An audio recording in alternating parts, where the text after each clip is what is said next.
All right, welcome to the Detroit Lions News Podcast. I'm your host, Joe Chap, along with my co-host James. And look, James, before we start, because we have a lot to talk about, it's mainly like I think this game coming up against the Vikings, not really intriguing. If you want to be honest, I think there's more intriguing games coming down the pike. But even NFL game picks, which the one homer Adam Rank, even he picked the Lions. That's a little teaser, but I think we got to start off with the big news that happened yesterday. Obviously, Hutchinson gets his deal, and this is a behemoth of a deal. 4 years, 180 million, 141 guaranteed. And if you really wanted the background story of what this deal is, these are all the particulars. Obviously, he's gonna have the real extension doesn't start until after the fifth year option year, but it goes like this. It kind of he in 2025, his cap hit is 10 million, which is 3.3 part of the cap. In 2027, it's 38.6 million, which is 11.4 of the cap. He doesn't hit over 12 until year 2029 when it's 58.6 million. But I can guarantee you when that happens, they'll kind of figure things out because that's a big cap number, but the cap is going to go up. So that's another thing people need to realize. And then as you get into last year, obviously it's 50 million and it's a pretty big salary. But he's going to get he got a lot in a guaranteed money. And look, I was excited about the way that they put this deal together because I think that if we're going to be honest with each other, like I knew they would sign Hutchinson, but at the deal kind of they got like this, it was a deal. Like it really was a deal when you think about it, because he took more guaranteed money than Parsons, but he didn't take more AAV. And I think that's the most important part when you talk about taking that, annual salary of like more than Parsons. You kind of go, okay, we kind of figured that was going to happen, but for him to kind of take less, and that opens up the possibility of you re-signing Jahmyr Gibbs, Sam Laporta, Brian Branch, Jack Campbell, whoever the hell. And Brad Holmes has done a fantastic job at just keeping guys. And one of the things I liked was Elbert Beer saying Detroit's build is a fantastic example of what you could do. If you hit on draft picks, you have the ability to go to them early, fold existing years into extensions, can keep your team together. And that's exactly what the Detroit Lions did. And I thought when you think about this guy, Hutchinson, again, 30, he has a minus 30 total EPA, which is number one in the NFL, which means that he tears teams apart. Like he is a total game wrecker. And I think that's the most important part when you talk about Hutchinson, because this guy, even though like the deal is pretty sizable, this was a great deal, and I thought the Lions got a really good chance to, put stuff together. Yeah, I mean, I was very excited to see this for sure. There's so much you could say about it. I mean, from, the standpoint of being a Lions fan, where really not too long ago it was, kind of the norm that if we had a player this good, they would probably go to free agency, and it wouldn't be a given that we would be able to re-sign them, to now, you kind of off the top of your head, you lose track now of how many of these extensions the Lions have done with some of their core players, with Penei Sewell and St. Brown and Goff and, the latest one, Aiden Hutchinson. And I do think it was some sort of a, however you want to phrase it, I do think it was a hometown discount. I had people telling me it's not, people telling me it is. And I know you could rationalize it 100 different ways. I do think it's a solid deal for both parties. And I've been banging on this drum for a while that I think with how the Lions are operating, which to me is way different than any team I've ever seen operate in the NFL, in terms of reserving cap space, rolling it over. A lot of people have kind of given them, some crap about that just because they haven't been so eager to spend every last dollar in free agency. But, the combination of that, the way that and I'm not going to pretend and act like I'm some cap guru because I'm not. But just, from what I've seen, some of the coverage of it, they're, I saw someone today suggest that they're absolutely in position to sign Jahmyr Gibbs, Brian Branch, Sam Laporta, that they can easily get all of these guys. So, I mean, they are in incredible position cap wise, and this is without really, this franchise. I think the last time they used the franchise tag was on Ziggy Ansah. Mm-hmm. I think this regime specifically, I kind of doubt that they ever use it unless it's just like some mutually agreed upon thing where the player is fine with it. But they haven't even been using that, which has kind of been a necessity for a lot of these teams, the caliber of the Lions, where you kind of just have to throw the franchise tag on some great player just because that's the only chance you have at keeping them on your team for another year. The Lions aren't even, it's like laughable to even think about that now just because they're not even close to being in that type of position. So I'm looking forward to seeing how they continue to figure this out in terms of who they're going to keep and all of that. But, there's going to be some contracts coming off the books in the next 1 to 2 years. Mm-hmm. There's absolutely, as you just alluded to, there will be some, I think, decent restructures. I think Goff at some point will have some sort of restructure that helps the team among other players. So, and I think as of right now, this very second, they're like 4th in the NFL and cap space. And I know that, in whatever, Mm-hmm. 2 years, it really changes or, however, when you really continue to break it down. But I mean, they're in good position for having just signed another guy, and Aiden Hutchinson, who, people kind of were thinking that might be one of their biggest ones they're going to have to do. And they kind of seemingly come out of it pretty well.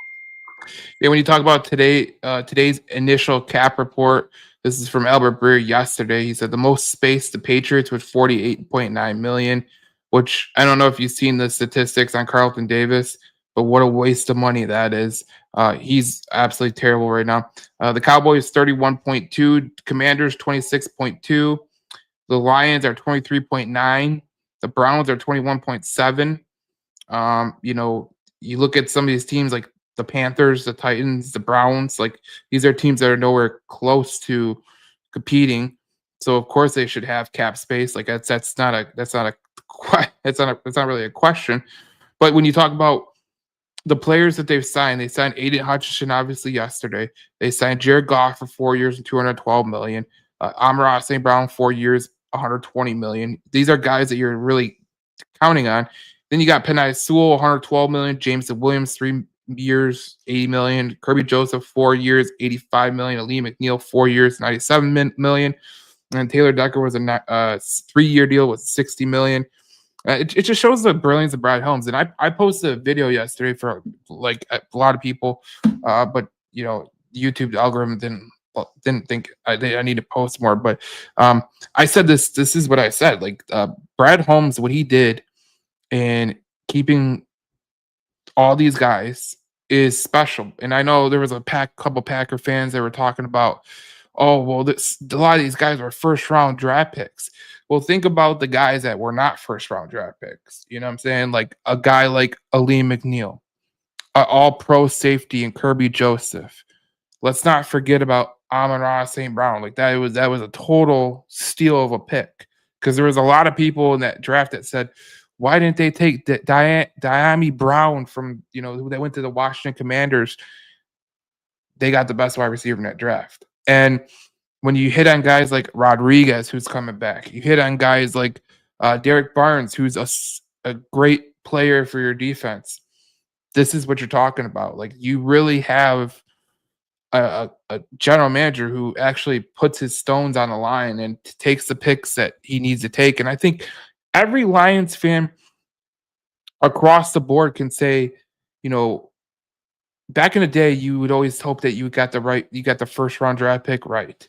And then you would hope that the second round draft pick would be okay. And sometimes it would be okay, and sometimes it would be like a job at best, But even in the later rounds, you had no hope. You had no hope. They were taking guys like Carrion Reed and and junk like that. And like Brad Holmes comes and you see what an elite general manager does.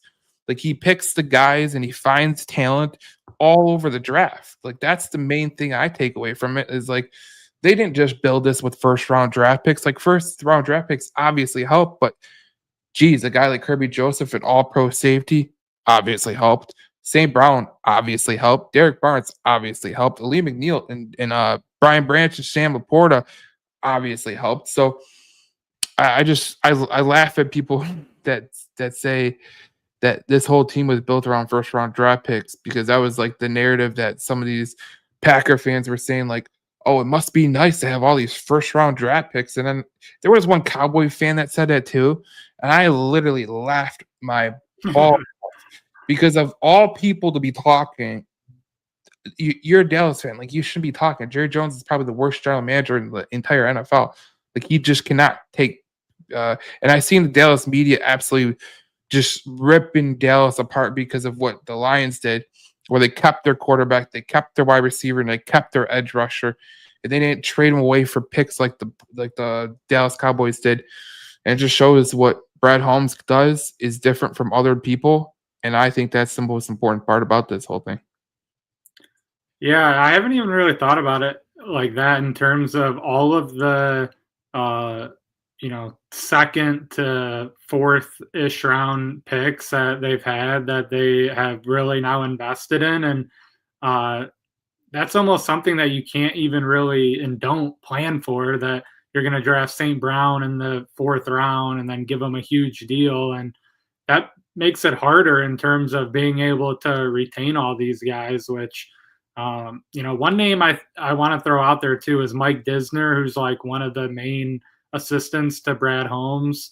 I think he plays a huge part in the cap. I know there's other people that do, but they're seemingly like cutting edge, like ahead of the curve on some of this stuff, at least in terms of how they're managing all of it. It's and then, the other point that I definitely should bring up too is which we've talked about, the guaranteed money on some of these deals. Obviously, the Aiden Hutchinson one, the guaranteed money was a lot. It was more than Micah Parsons, which the players, I think, value. Maybe that's the number the players value the most when they're like getting these numbers from their agents. And that speaks to Sheila Ford and the ownership of the Lions to, not even really thinking twice of, yeah, okay, like whatever we have to do in terms of that to retain all these guys. Because I know if you add up the guaranteed money now that's being already been spent, and that's not even factoring in, the deals that we're already kind of assuming are going to happen down the line in some combination between, Gibbs and Branch. I think it's, kind of almost even going under the radar now just because the NFL isn't like the baseball where there's a cap, but there, how many organizations do we hear about where, that players aren't happy or, they're not, their contracts are not getting dealt with properly or, what have you. And I think the Lions ownership specifically now is one that I think, really values their players. And if that's from a contract standpoint or the facilities or whatever it is, it's nice to actually point to that as a positive, because I've definitely, have had my fair shares of just absolutely ripping apart Lions ownership, and it's just not the case anymore. They're kind of front of the line in a lot of things right now. Yeah, I mean, like when you talk about the Lions, and I think a lot of people, we have always said that if you get a guy, if you get an owner that cares, which I think that William Ford did care. I just don't think he really knew how to win, to be honest. But when you think about it like this, like in terms of the way that they play, like Sheila's really turned it around from the whole everything from hiring Dan Campbell and Brad Holmes separately. That was interesting. A lot of people look back at that. I was convinced that was a dumb move. I'm like, oh my, this is like basically her biggest move, and we're doing it this way, which was always kind of at least put out there that that's a dumb way to do it. And a lot of people thought it was a bad move from the start. And then she does what she did. and it kind of turns you around. You're like, okay, wait, she did what? And then you see the results on the field. Like, it didn't happen right away, but you saw like this team was going to be a good team once Dan Campbell got his hold on it. Once Brad Holmes got the draft picks to put in there. And I thought, just the way that it was put together was precise, and the way that Brad Holmes put his scouting staff together was precise. It was great. It was great for all around by both those guys. And Sheila Ford deserves a lot of credit because she took a lot of heat for that. I mean, even you just said it. Like, I thought it was you thought it was the dumbest move. Like, I thought it was interesting because we've seen it before, and it usually backfires. But in this case, it didn't backfire. It actually panned out really, really good. And I think you can say you got the best general manager in the league, and I think you could say you have the best coach in the league, in my opinion.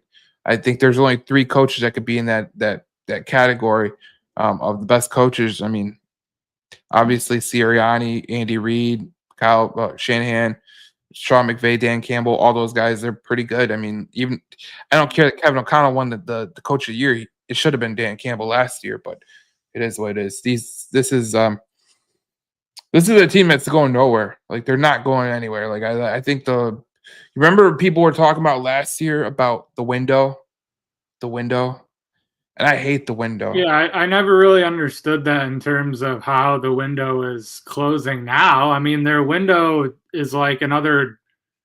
I mean, if you want to actually confine it, it's at least another like 3 to 4 years. Well, what extends a window?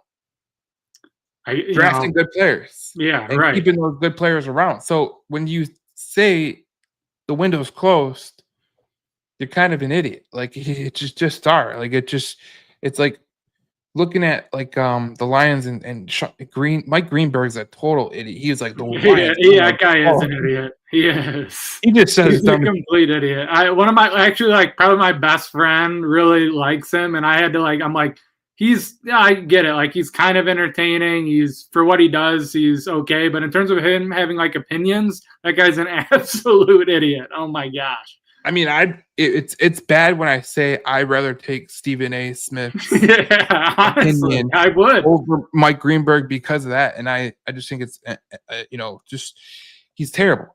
But look, they kept all these players, which is good. And I liked what Ryan Clark said. If you didn't catch it on ESPN, I don't have the graphic, but he's basically said, in terms of the Lions keeping the players that he says there's no team in the NFL that I'd rather be drafted to than the Detroit Lions. And I think if you go back years, players were like, I do not want to get drafted by the Detroit Lions. I do not want to go to Detroit. And now I want to be drafted by the Detroit Lions. I want to go to Detroit. And this thing's gonna keep rolling, man. Like the people love to come here.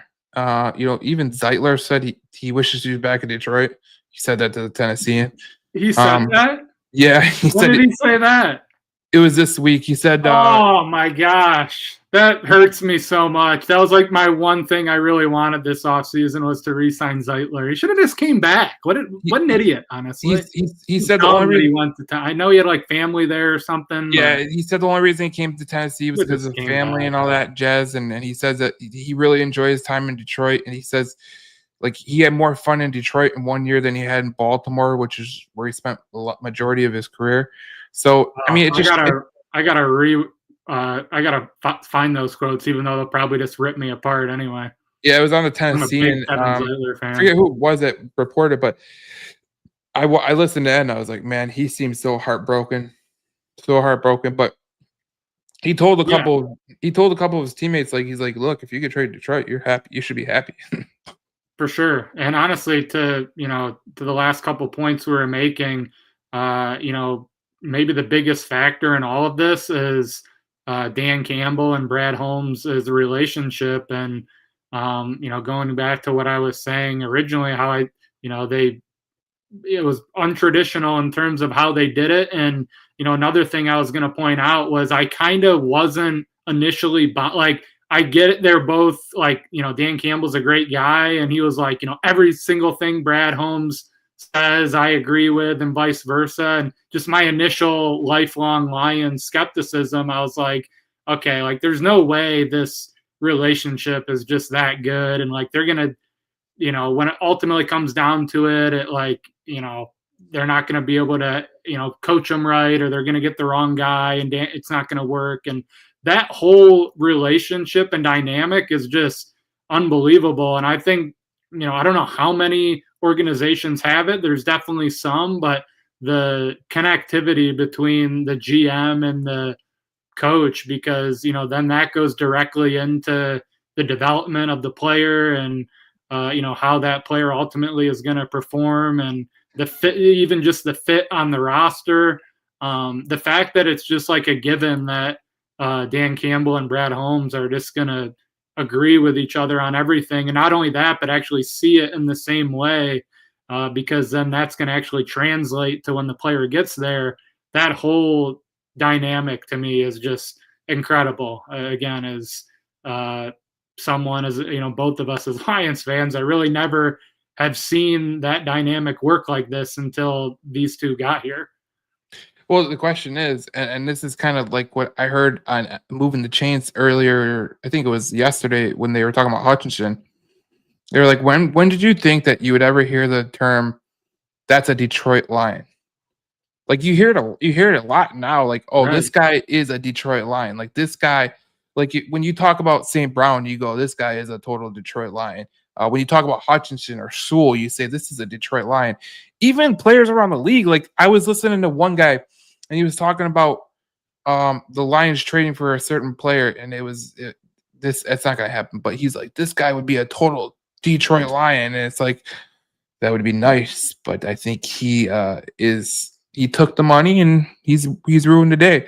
But like it was Myles Garrett. But I just think that when you hear, you used to hear that's a Pittsburgh Steeler, that's a Baltimore Raven, that's a New England Patriot, and that's a Detroit Lion. And I think that is the most gratifying part about this, because when you get something like that, it's different, man. It hits different. Like Amik Robertson, that's a Detroit Lion. That's a Detroit Lion. Like I think the one guy said, I forget what clip it was on Facebook or Instagram or whatever, or TikTok, but he looked at Kirby Joseph and he goes, that right there is a Detroit Lions football player right there. Like he just is a mean physical machine, and he's gonna destroy you if he wants to.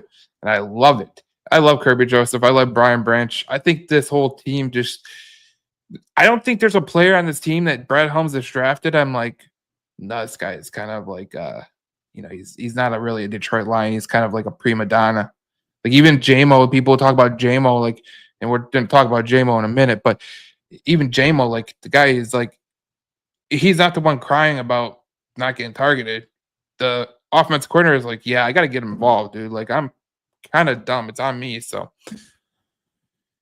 I love it, man. This is a great time for Lions football. I think that's the most important part of this whole thing. So yeah, for sure. And what you just alluded to, I pointed that out on my Twitter page today. I thought they were great comments from John Morton, and I know we can get into it, but I just like these coaches. They just have a really great sense of the roster and just kind of the overall mindset of the team, and I like the support that they just all have of each other. Yeah, and I look at the JMO thing, and this is the comment you're referring to. This is from Colton Pouncey. A Lions offensive coordinator, John Morton, says he had a conversation with James Williams about getting him the ball more. Said he'd understand if JMO were pissed. It says JMO has a great has been great about the lack of opportunities. And he says, I'm going to do a better job with that. A lot of coaches wouldn't really take the credit. They wouldn't take the blame, but, Coach Johnny Morton actually took the blame, and Jameson's been a pretty good sport. I mean, I know there's been some plays where he's dropped the ball and everything, but the reality of the situation is like, look at in Philly, like AJ Brown doesn't get the ball for a game and he starts getting pissy. You look at other players around the league, they don't get the ball, they start getting pissy and they start, not being the player he is. I watched JMO play and I watched the tape, and he's still blocking and he's still making plays. Like, even though he is not the focal point by not getting the ball, he's still I'm going to go block for Jahmyr Gibbs. I'm going to go block for David Montgomery. I think that's the most rewarding part. And, when we talked about the Detroit Lions just a moment ago, that's exactly what you're talking about. Like, it's team over you. That's what it's about. And I think they got a lot of guys like that, it's a team, not me. And I think that's the most important part about that. Yeah, and I totally agree. I mean, I think Jamison Williams honestly is one of the most unselfish players on this team, because when you're really watching him out there, there's a lot of times where like he has to like full on sprint down the field, and he might not get the ball. A lot of times he doesn't get the ball, because really you're only going to get probably 1 or 2 deep shots like that a game anyway. But it's creating a lot of space over the middle of the field, which is what Jared Goff and Amon-Ra St. Brown specifically can thrive on. And, I'm not like some world-class athlete, nor ever was, but like that, it's a lot of energy exerted, honestly, on almost all of his routes. And then there's never a snap where he's not blocking really hard downfield, as you just said. And I think the other thing about it too is, and I know you pulled up the tweet earlier, but like the Lions' ability, I think this might be an example of like the Lions being ahead of things, and already knowing that Jamison Williams is someone that they want here and that they can lock up now and lock up into a good rate for the future. And so now that's something that if you're like Jamison Williams, there's really not even, beyond just being a competitor and every wide receiver is going to want the ball every play, there's really not that big of a reason to be all pissed off about it. It's not like if he doesn't have a great statistical year this year, it's going to impact his salary or anything. So, I think just all in all, not that it's something that he's proven is going to impact his effort anyway, but it's something really that the organization's already taken care of anyway, because his contract's already settled. Yeah, and I'd look at Jamison Williams, and I think that he's going to hit a stride, and I think that this week is going to be a week that I think this is going to be a JMO type game, because Brian Flores is probably the most overrated coach ever, in my opinion, defensively. Goff always carves him up. Jahmyr Gibbs always has a great game against this guy. And I just think what Devontae Smith did to this team, I think Jamison Williams is going to do the same thing. If I'm going to be totally honest, like I don't see Jamison Williams not having a touchdown in this game. I don't see him not having a big catch, because the Vikings are a very weird team this year. I don't know if a lot of people are really aware of how different they are from last year. Like I heard Viking fans saying last year was a rebuild year and we were 14 wins and all. The Viking fans, they're loud and proud on Twitter. Those jackasses. But then this year, like you're seeing like the total reversal. And I'm going to be honest. I love Kevin O'Connell. I think he's a good coach, right? But what he did to Carson Wentz might be the most ridiculous thing I've ever seen in my entire life. Like I'm not even gonna sugarcoat it. It's bullshit, because this guy was out here practically with one arm. I mean, why would you put a one arm guy in the? So you're gonna. So wait, hold up. You're gonna put JJ in, not against the Chargers, against Detroit in Detroit. Like you would think that if you were to put a quarterback who hasn't played much, right, put him in against the Chargers. They don't really have a home field advantage. Like you go to LA and you're like, okay. Who do you got to worry about? You're not going to Seattle. You're not going to Kansas City. You're going to freaking LA, where even the Rams, who won a Super Bowl, get bombarded by their other fan bases. Like, dude, my friend who lives in LA, he went to the Rams 49ers game earlier in the season. Yeah, they have like the worst home field advantage. 85% was 49ers. Like that just shows you like that's probably the best spot to put him in to kind of get him ready. And they said that JJ wasn't ready, but then there was a shot on the camera where some guy's getting put out of bounds. I saw that. And he jumped up. It was Justin Jefferson. He like jumped over him and then celebrated. I was like dying when I saw that. He like jumped over him and was like doing a big like first down celebration. It was like, given the context, honestly, it was so funny seeing that. If your ankle is so bad, you're not jumping up like that. I don't care. Like, I twisted my ankle once and I couldn't even. Honestly, I really did think it was a very weird situation. More than anything too, I think it kind of just speak to like a lack of confidence in the team, because it was like they're really gonna trot out a guy who, in the London game when he got hurt, that was like his very early on in Carson Wentz playing this season. Like, so for the last multiple games, it was known that this guy like basically doesn't have an arm. And so, you don't have an advantage of playing this guy. And then it's like, I don't know, like, I understand he played the whole, like, the other guys are basically rookies and, he's just going to have the veteran wear it, whatever. But yeah, I don't know. Even from, like, I know the NFL is like the most violent sport. That seemed to be a very odd situation. The only thing I can say, from a maybe the Vikings can turn it around standpoint is they have had they might have been one of the most injured teams in the NFL so far this season. And they do appear to be at least getting some guys back. I mean, they've had, I think I saw a stat today where they've had the most offensive line combinations in the NFL by like a lot. And they might get their tackles have been kind of in and out of the lineup. It kind of looks like both of them are going to be back. Christian Darrisaw is considered to be a premier player. He would be their left tackle in this game. They have, I think, their best player on their defense, Andrew Van Ginkel, who has been out for the last 3 or 4 games. He's had a couple full practices this week. He's a really good player. Jonathan Grenard, their other defensive edge. Yep. He's had some success against the Lions. He's a good player. I know he kind of got banged up at the end of the last game, but he looks like he's going to play.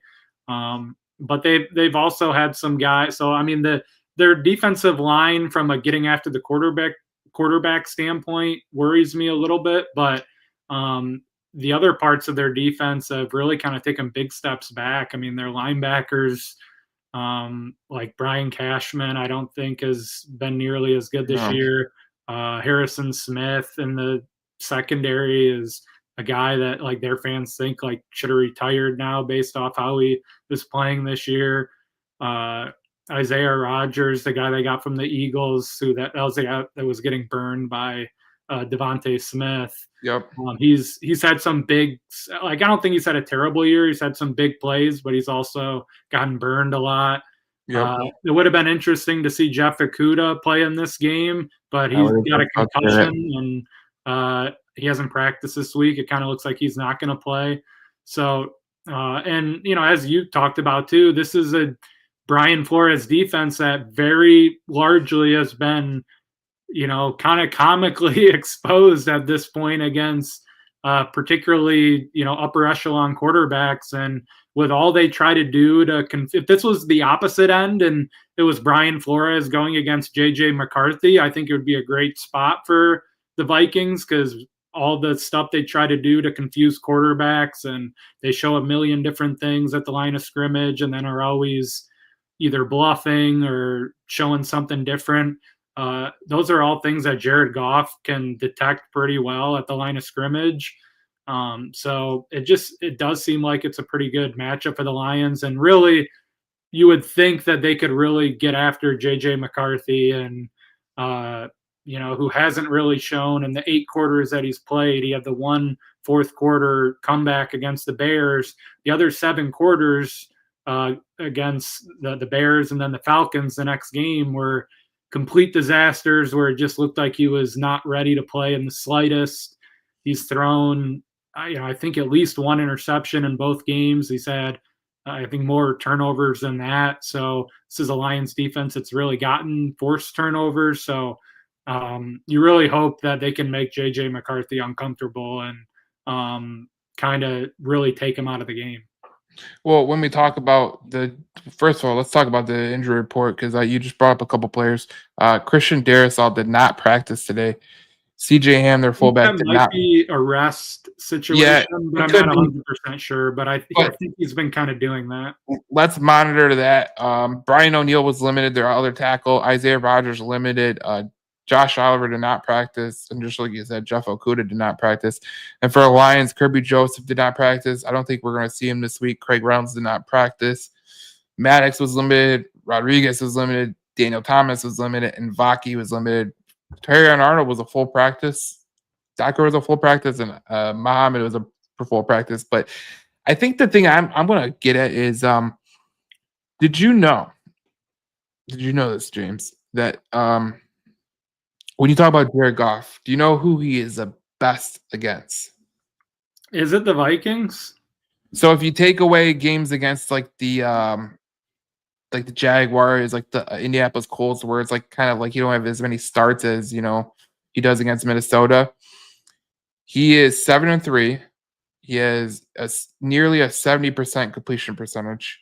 The only one that's better is the Cardinals, where he has a 71.9 completion percentage. He has 18 touchdowns, 5 interceptions. His rating is a 105.1.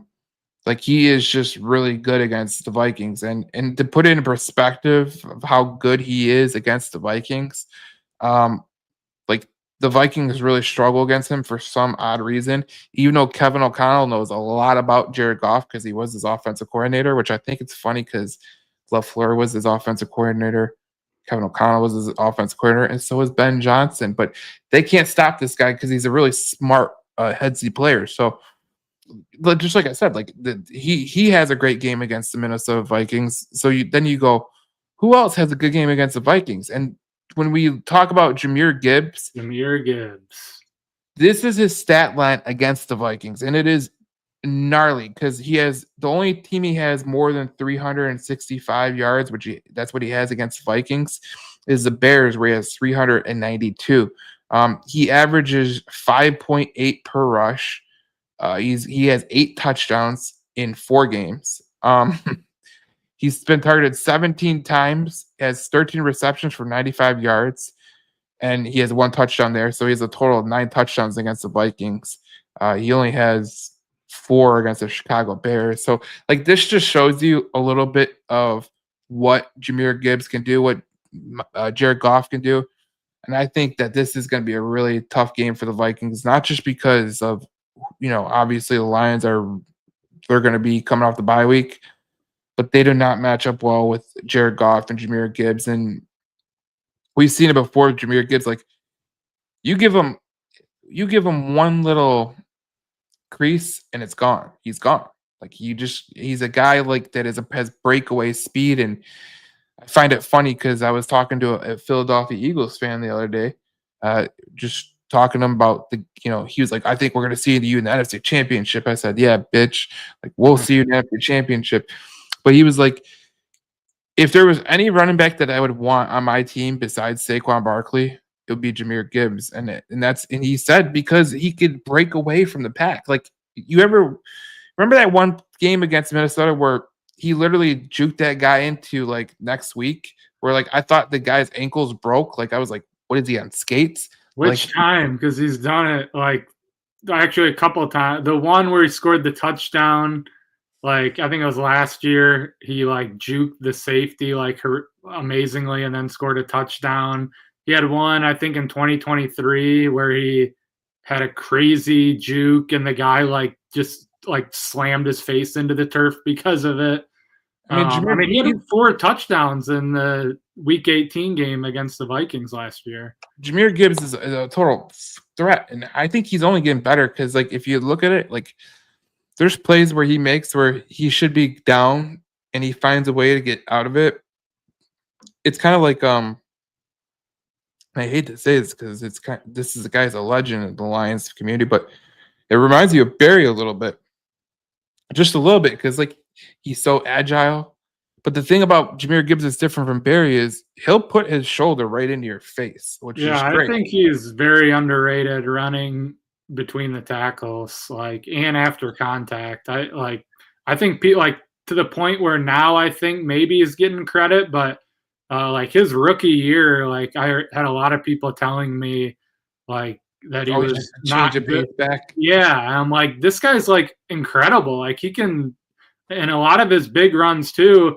All he needs to do is like get through the first level, and then he can like bust it out to the outside. So like, but he's very good at just charging up the middle and getting yards after contact. So it's, yeah, I do think there's some Barry Sanders comparisons that you can make to him. I mean, he's not Barry Sanders, but he's very much like if this guy stays healthy, like he's a Hall of Fame level talent. I mean, clearly. So, I mean, I think really since he's been in the NFL, in my opinion, he's been one of the top, handful of running backs. And now I think in the last year or two, he's in the, is he the best type conversation. So, I always kind of thought I was really excited when they drafted Jahmyr Gibbs, but I was in the boat of like, okay, we're probably only going to have him for his rookie contract. Now to me, it's like, I just think it's almost like they're going to re-sign him. I just think he's too good. And he's in that very small percentage of running backs where like you just, like it would have been dumb for the Titans to get rid of Derrick Henry. Like I just think he's one of those. Yeah, ultimately they did, but yeah, he's just one of those guys that like you can't really get rid of. For me, I just think he's one of the best players in the NFL. And another reason that I think this game could be a little bit, I don't really have any worries. Well, there's a couple worries I do have, but it's obviously Justin Jefferson related. But like if there's one thing I could say about the Minnesota Vikings compared to last year, last year they were one of the best tackling defenses in the NFL. This year they're 23rd in the NFL, which is terrible. Like it really is really bad. And look, if you can't make tackles on guys like St. Brown or JMO or Jahmyr Gibbs or Dave Montgomery, it's going to be a long day. And if your cornerbacks can't make tackles, because that's the problem with the Vikings, is that their corners are missing tackles at an alarming rate. Harrison Smith, like you said, alluded to earlier, missing tackles at an alarming rate. I mean, even Josh Metellus, who is probably their best. He had a great year last year. He's not looked very good this season. No, and he's one of 5 defenders, where he's been at every snap of the court. He's been at linebacker, he's been at everywhere. Even he's not been himself, and I think that's something to put yourself into. And another thing is, when they did we got Jonathan Allen, right? There's one problem. Jonathan Allen and Hargrave have been total horrific signings for them. Well, there's one problem with that. Jonathan Allen is horrible against the run historically, and then Javon Hargrave, like he looks great in Philadelphia, right? Yeah, he was great like several years ago when he was on the. He went to San Francisco and he was ass. Yeah. Where they were like, "We're not renewing you, dude. Yeah. We're just not." And then he goes to Minnesota, and you could see the whole stem of it, man. Like they're just not a well-built team, and they spent all this money on Will Fries and all the guys that they spent money on, and it just has not worked. And it's like, I can't help but laugh at the name Will Fries anytime I hear it. And he has been bad for them. Well, I love when they had Indianapolis had a guy named Anthony French. Yeah, right, that was a tackle. Yeah. And then they sat together and it was French fry. I thought that was hilarious. But it just goes to show you, man. Like the Vikings, like I venture to say this because it's not really something that's out of bounds, but like they've taken a complete step backwards, and their general manager, like he just does. I don't know about him, man. He's been very bad in the draft, and now he's had a lot of bad free agent signings. Well, and the guy that they were relying on, who I thought was going to be good. Thank God I'm not the general manager of the Lions, because I thought Dallas Turner was going to be really good. He still might, but they don't know how to use him at all. Yeah, he's not been good for sure. I don't think they know how to use him, and I think he's in the wrong defense. You know where he would probably excel a lot better at? New England. I think that'd be a great spot for him. But even like the game picks guys, like on NFL.com, NFL YouTube, all Lions. Even Adam Rank, who is a known Lions hater, he has them 33-16. And you just look at it, and then you look at the statistics like points per game. Detroit's third, the Vikings are 18th. Total offense, Detroit's 8th. The Vikings offense is just not good. Even their defense is not that really that good. Their rushing defense, 130 yards. I mean, I think Jahmyr Gibbs could take advantage of that right there. They give up 23.1 points per game, which is 18th in the NFL. And they don't get many takeaways like they did last year. So this game to me is, I don't know about you, but I don't have any worries about Sunday's game. I think the only worry I would have potentially is Justin Jefferson. Like, what is he going to do? But then again, I would have to say, if Justin Jefferson's my worry, I would have to worry about J.J. McCarthy actually getting him the ball. And I have doubts about that. Yeah, I think for this game, my worry would just be like any game where you think you could lose this way is just turnovers. And, the Lions on third down, I think you showed on that graphic, maybe that's been one of the lone bright spots of the Vikings defense. They've been decent against the pass, and they've been decent on third down and in the red zone. So if the Lions have a bad day in the red zone or have a bad day on third down combined with a turnover or two, that would be a recipe to lose any game. I think, something definitely to point out too, this I guess would maybe be the last thing I'd say is this is a Vikings team kind of in turmoil right now. Like they've not been playing well. Their QB situation's been a disaster. This was a team that went 14-2 to start last year, and they've already lost 3 games. If they fall down early, like Justin Jefferson will be seen on the sidelines being like upset. Like every single game so far, the first 2 games of J.J. McCarthy, like he's been absolutely livid at points because they haven't been able to do anything on offense. And now there's already built-in, they're in last place in the division. They haven't played well the last couple of games. So the Lions get out to an early lead and the Vikings have the first couple of drives, they can't get anything going. I just think they're going to have horrible body language, and the Lions are just going to want to like keep pouring it on, and it's going to be a tough ship for a young quarterback that still might not be ready to play at this level to turn around. Well, there's a guy in the comments, he said J.J. McCarthy never loses in Michigan. There's just one problem, Mr. Pink. One problem. There's one problem, and it's a big problem.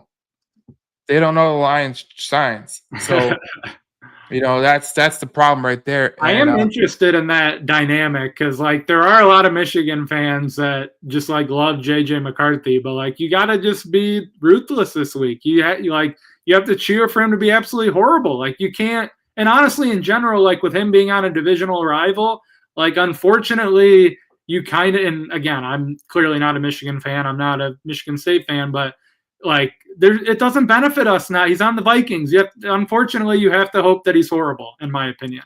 Like you can't even play the whole, well, I hope he's good when they don't play the Lions. So you want the Vikings to have a successful, good quarterback? Like I think can't hope he's good as Michigan fans, in my opinion. I think people hang on. It's like the Spartan fans who hang on to the hate for Hutchinson for some odd reason. Which I still think is rare. I think that's very rare still. I think most I still see it from other certain Spartan fans, and I'm just like, stop being a loser. Yeah, it's weird. It's very weird. Like, it's very weird. Like I'm pretty sure like Michigan fans did not like that Chris Spielman came to the Detroit Lions. And he's one of the best Detroit Lions of all time. Taylor Decker, fantastic Ohio State guy. Even Jameson Williams is at Ohio State for a little bit. So, look, this game for me, I know people are going to look at J.J. McCarthy and go, okay, like, I like him because he went to Michigan or whatever the case may be. I don't give a shit if he went to Michigan or not. Like, I really don't. Like, The one of the quarterbacks I have a little bit of I like, and he's in our division is Jordan Love, but I thought he was going to be a good quarterback coming out of college at Utah State just by watching Utah State. But I don't like him either. I think he's overrated as well. So I look at this whole thing about JJ McCarthy, and I'm like, first of all, I've watched some of JJ McCarthy's like throws that he made against Chicago, and like I don't know how Chicago lost that game because these were like not frozen ropes; they were ducks. Like He's even played really, really bad. Like in 7 of the 8 quarters, he's been like the worst quarterback ever. and I think it's going to be very hard for him to be efficient as a quarterback when your team can't run the ball. Yeah, it's always I thought was going to be an interesting fit with Minnesota because it really is a polar opposite from like a Michigan pro style offense. I mean, they have all these long downfield passing routes, as you just said. Kevin O'Connell teams have never been able to run the ball well in short yardage situations. Any Minnesota Vikings fan would tell you it drives them crazy. Some of the concepts and passes and weird run designs that they do on 3rd and 1. It's impressive that someone like Sam Darnold came in there and was able to do so well for as long as he did, because it's a lot of downfield passes. It's throwing 30 plus times a game. And the big part is, as we said a couple times now, is their running game just has been so bad that it really is actually kind of, in retrospect, kind of crazy that Sam Darnold had as good of a season as he had last year, because it really is a one-dimensional offense. When you have a rushing defense that is 4th in the NFL in stopping the run, and then you think about like the advantages that the Lions have over the in terms of the NFL Pro, like they have all the advantages, right? Even the rushing, like the Vikings cannot rush the ball. They are like you look at some of these statistics, like rushing under center, they're 28th in the league. Rushing versus stacked box, they're 23rd in the league. Rushing inside the tackles, 23rd in the league. Rushing outside the tackles are 29th. Overall rushing efficiency, 27th. Like it's kind of like a Matthew Stafford, Calvin Johnson type offense, honestly. They got a lot of big-time plays downfield with good wide receivers, but they don't have a good running game at all. And I just don't think – and I'm trying to be nice to the Vikings because I know there's a Viking fan watching this right now. I know because he's already texted me. Like, I don't think the Vikings are a bad team. I just think that, like, I think Kevin O'Connell sometimes outcoaches himself.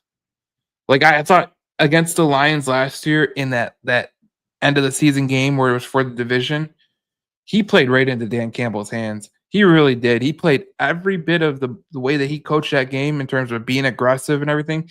That's not Kevin O'Connell. He's not an aggressive type of coach. Dan Campbell's an aggressive type of coach. And Dan Campbell's not a stupid aggressive coach. And I thought last year Kevin O'Connell was the aggressive coach, but it was stupid aggressive. It's kind of like when Sean McVay goes aggressive because he's never aggressive. It's just he's never aggressive. It's like, dude, what are you doing? Like, I see Rams fans a lot go, what are you doing, dude? Like, why are we passing on a 3rd down? Like, it's 3rd and 1. Why aren't we running with Kyron Williams? You know what I'm saying? And I think that's the difference right there. I think the Vikings, like, none of their fans could ever say that Kwesi is drafted well, and it's definitely added up because now they've needed to spend a ton in free agency, and they've had some misses. But I think more than anything, they definitely, like, they got the quarterback situation wrong this year. Like, I can't be convinced otherwise. Even if they really believed in JJ McCarthy, they could have, like, changed to more of like a Jordan Love type pathway to him starting and kept at least like Daniel Jones, if not re-signed Sam Darnold, because, really I think if they would have done that, a lot of these games, like, I know their defense is, is whatever. We pointed out that the Brian Flores can kind of be hit or miss. I think he definitely is a little overrated, but they just have gotten absolutely nothing out of their quarterback play this year. And I think Sam Darnold, keeping him around for another couple of years or whatever, Daniel Jones having him, like, they probably could have got, maybe got him, especially when he was around, before he hit free agency. Maybe they could have worked something out, but I just think they clearly got that wrong, because JJ McCarthy, at least maybe he goes out and dominates the Lions and we look like idiots, but I kind of think he's not quite ready to play in the NFL, and it's going to be good for him to get this experience over the next 8 or 9 games. But I don't think that's what really the Vikings had in mind. I think they thought they had a quarterback that they could have on that wasn't getting paid any money, and that they could spend all this money in free agency like they did, and that they could just plug in JJ McCarthy and it would look at least somewhat similar to how Sam Darnold performed and surprised everyone last year. And it just, regardless of how it pans out this year, I don't really think it's going to be a situation where it's like, wow, JJ McCarthy's playing incredible. Like, maybe he has some, I think he definitely could have, this is only going to be his 3rd start. I'm not going to, count him out already. He's, hardly played in the NFL, but I just think they miscalculated that in terms of how they handled their free agency money, and how it was just such a foregone conclusion that they were going to plug in JJ McCarthy and think that they were going to get similar results, because otherwise they wouldn't have spent all this money in free agency, right? If they had to think he was going to be at least somewhat comparable. And I think they missed big time. And when you look at their draft picks, like I had their draft picks up here, it's terrible. Like, when you're talking about the best player that you got in the last 4 rounds, right? When you're talking about a guy like Will Reichert, who's a kicker, okay. When you're talking about a guy like Ty Chandler, who was a backup running back, okay. Jalen Naylor has been good, but when you're talking about guys like guys that they'd never even played a game, like Zach Davidson, who was a 5th round pick, most of these guys didn't even last in the league, and he's lucky that he had a great draft in 2020 where he had a lot of draft picks, because he threw a bunch of draft picks at the wall, and some stuck, like Metellus and KJ Osborne and Dantzler and Jefferson. But Quessie's he has not been a great general manager by any stretch. Was he even in that 2020 draft? Was that even him? I don't even know. 2020. I want to say he didn't even pick Justin Jefferson, but I could be wrong on that. 2020. I'm trying to go back to the page, but yeah, I don't know if regardless, he hasn't. I know he hasn't, because I've watched Viking shows even this week where they pulled up all of his drafts on the screen, and it's crazy. Like, there's a lot of early picks that basically didn't even see the field. They have not had. He didn't. He wasn't 2020. He wasn't in 2021 either. So those 2 draft classes were out. So those are their 2 classes that are carrying them too. And Rick Spielman, his brother works for the Detroit Lions. So it just goes to show you, this guy, he has not drafted well. He put all his eggs in JJ McCarthy's basket. He spent a bunch of free agency money. And they're just not a great team. They really are not a great team. And even the statistics bear it out. They're terrible on offense. Defense, they're pretty good. But when you can't stop the run against the Detroit Lions, I think that's the biggest red flag. Because if they can get their run game going, and then they're passing on play action, they're getting Jahmyr Gibbs and Dayton Montgomery out there, and they're rolling. It's game over. You cannot let the Lions start running the ball. It's just not. It's a non-negotiable. Any team that comes into Detroit knows that we got to stop the run. So Jared Goff doesn't start going to play action, and if he goes to play action, it's not going to be pretty. Let's just put it that way. Yeah, really, I think for this game and really the rest of their season, I think really all that matters for the Vikings is how well JJ McCarthy plays. And if he can, by the end, because they have a tough schedule the rest of the way. They're obviously still play the Lions twice. They haven't played the Packers yet, so they're going to be playing them twice. They play Lions twice starting this week, right? They play Baltimore after Detroit. They play in Seattle. They play the Commanders. They play at Dallas. They play at New York, the Giants in December, which is not going to be an easy game because it's just not. There's probably, you look at their schedule, like the Chicago Bears is the only one I would, in the Commanders, maybe. Right. So they're going to have, and, it's not going to still be a definitive sample size, really, but, that's a lot of good competition. That's going to be close to 10 starts. So by the end of the year, they'll have a better idea of what they have in them. And this is going to be a very interesting spot because, I talked about a couple of days ago, I thought when I saw this game on the schedule, we would at least, we'd kind of be right in that point in terms of he'd have like 7 or 8 starts under his belt. We'd know at least a little bit kind of what he is. He would have had some time to work out some things.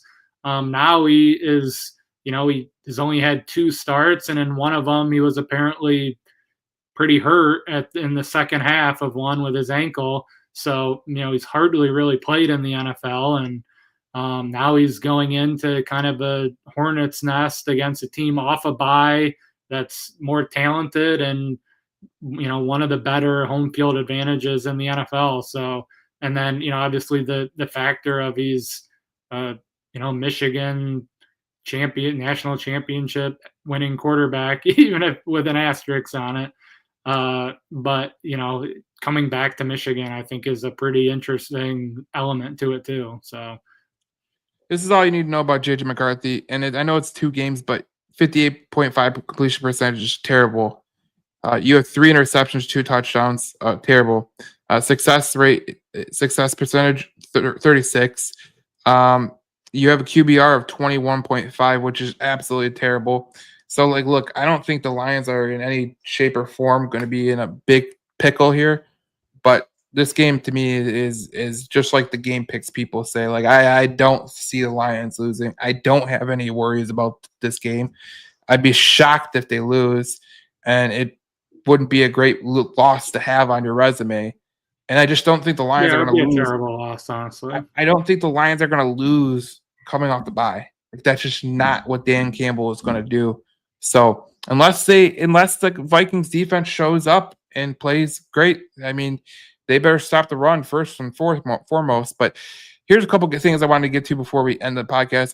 Obviously, there's a giveaway. The early arriving fans, which James says he will not be part of this, or it's a headstand. Shout out to anyone that gets there early enough to get this done, because maybe you can luck out. I've heard you can luck out, and I didn't get there that early, and I got it. But most of the people, because I actually put out a thing like, how early would I actually have to get there to have a chance at this? And every response was like, I'm there like a half hour before even gates open, and there's already a big line. And it's like, I can't deal with that. Like I don't even get there that like late arriving. Like I'm there in plenty of time before the starting lineups, which I'm definitely in the building probably 30 plus minutes before. You're still not there for it's like the gravy boat.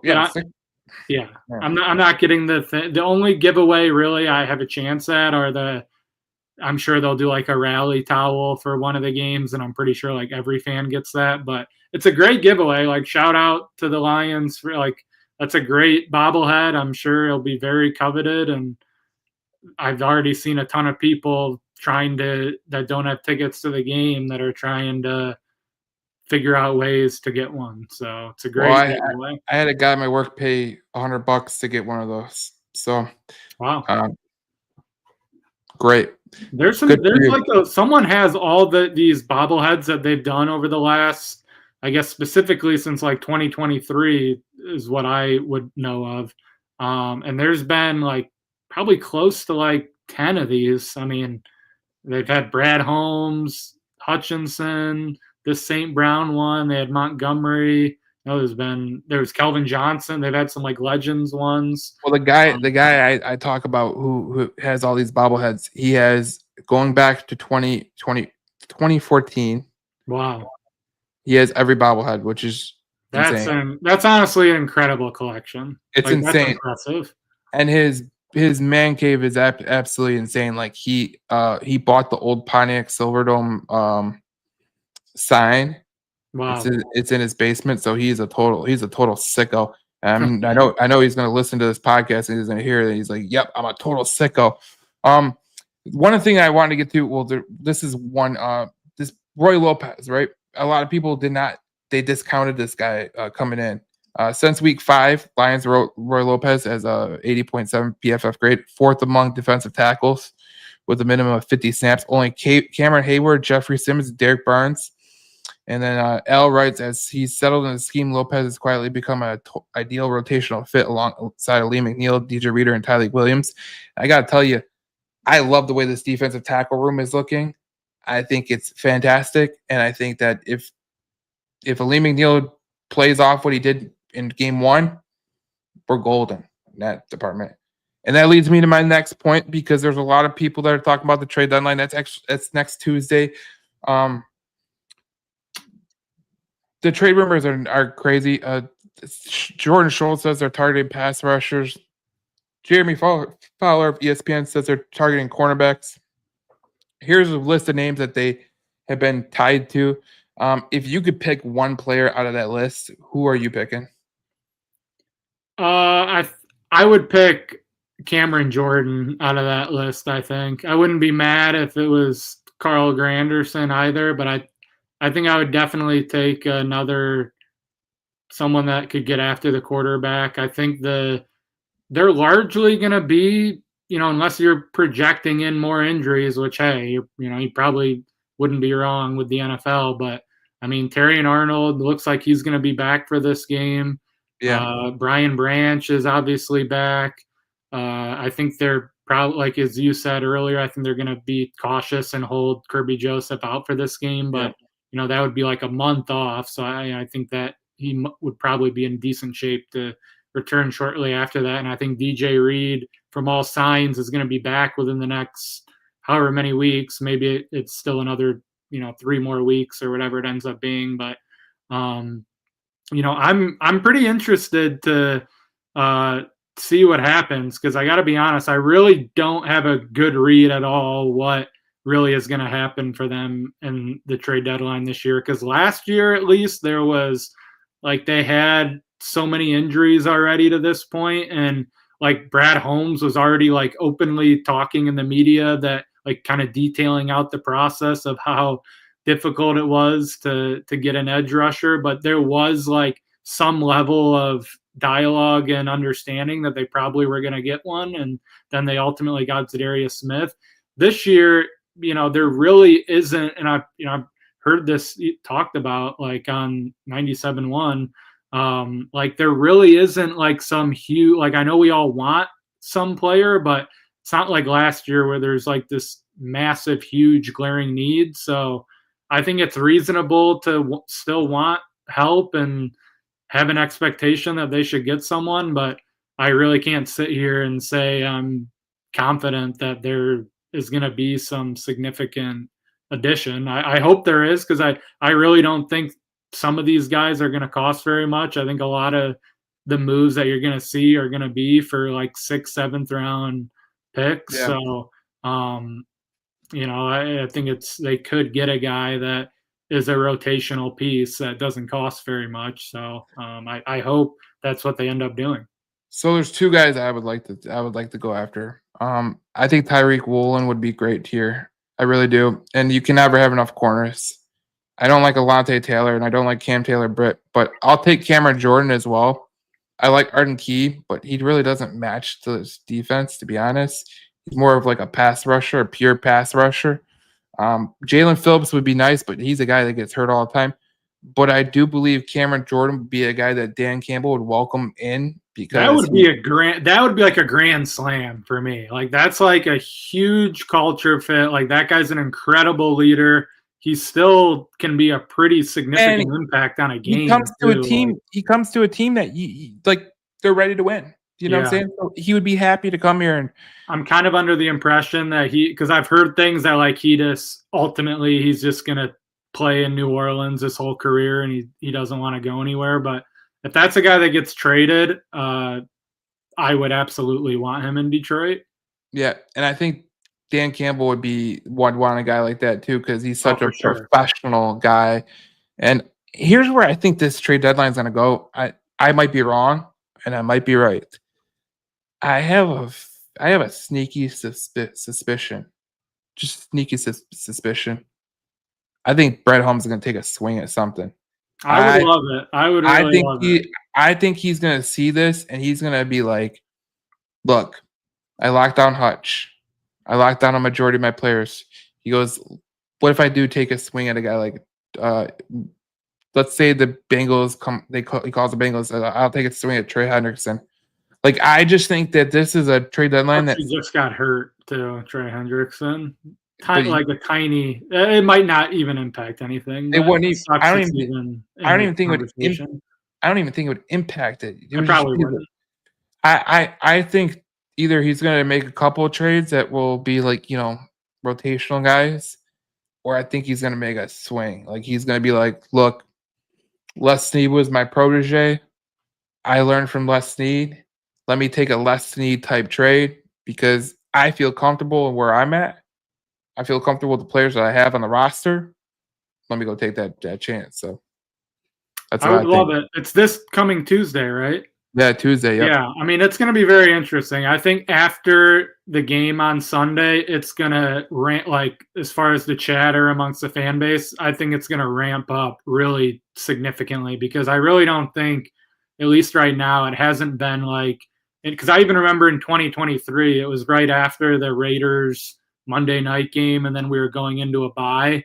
The last 2 years, there's been so much trade deadline talk, and now we're sitting here on just what handful of days before it, and I feel like there really hasn't been at least comparable to the last couple of years. There hasn't been like a huge trade deadline talk thing push in the fan base, but after the game on Sunday, I really think that's probably gonna just all anyone talks about for the next like 48 hours is going to be the deadline and wanting someone. So it's going to be interesting to see what happens. Obviously, however it happens, I think people are going to be intrigued, and we'll see what happens. But as always, this has been a great podcast with you, James. And obviously, if you guys are new to the channel, you can go out on Spotify, Apple, wherever you get your podcasts. I think it's on Amazon Alexa too, so you can talk to your stupid Alexa and say, "Hey, play it."